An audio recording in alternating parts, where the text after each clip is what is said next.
चित्रकार और अपंग राजा की कहानी। बहुत समय पहले की बात है।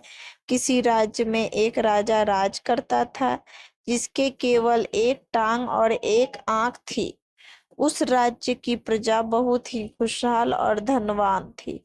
सब लोग एक साथ मिलकर खुशी से जीवन यापन करते थे और अपने राजा का सम्मान करते थे, क्योंकि उस राज्य का राजा एक बुद्धिमान और प्रतापी व्यक्ति था। एक बार राजा के मन में यह विचार आया कि क्यों ना अपनी एक तस्वीर बनवाई जाए जो राजमहल में लगाई जा सके। फिर क्या था, राजा ने अपनी मंत्री को आदेश दिया कि देश और विदेश से महान चित्रकारों को बुलाया जाए।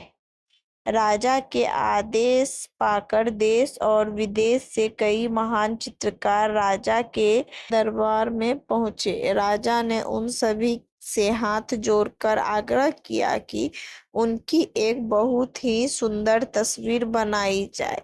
राजा के इस आदेश से सारे चित्रकार सोच में पड़ गए कि राजा तो पहले से ही विकलांग है, तो इसकी तस्वीर को बहुत सुंदर कैसे बनाया जाए, यह तो संभव ही नहीं है। और अगर तस्वीर सुंदर नहीं बनी तो राजा गुस्सा होकर दंड देगा। यह सोचकर सभी चित्रकारों ने राजा की तस्वीर बनाने से मना कर दिया। तभी उन चित्रकारों की भीड़ में से एक हाथ ऊपर उठा और आवाज आई, मैं आपकी बहुत ही सुंदर तस्वीर बनाऊंगा जो आपको निश्चित ही पसंद आएगी। चित्रकार ने राजा की आज्ञा लेकर तस्वीर बनाना शुरू किया। काफी देर बाद उसने एक तस्वीर तैयार की। राजा उस तस्वीर को देखकर बहुत प्रसन्न हुआ। यह देखकर वह खड़े सारे चित्रकारों ने अपने दांतों तले उंगली दबा ली। उस चित्रकार ने एक ऐसी तस्वीर बनाई थी जिसमें राजा एक टांग को मोड़कर जमीन पर बैठा हुआ था और एक आंख बंद कर अपने शिकार का निशाना साध रहा था। राजा यह देखकर बहुत प्रसन्न हुआ कि चित्रकार ने उसकी कमजोरी को छिपाकर बहुत ही चतुराई से एक सुंदर तस्वीर बनाई।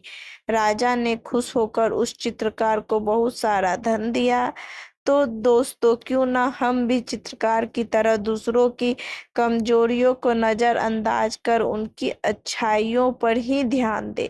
जरा सोचिए, अगर हम दूसरों की कमियों का पर्दा डालें और बुराइयों को नजरअंदाज करें तो एक दिन दुनिया की सारी बुराइयां ही खत्म हो जाएगी और सिर्फ अच्छाइयां ही रह जाएगी।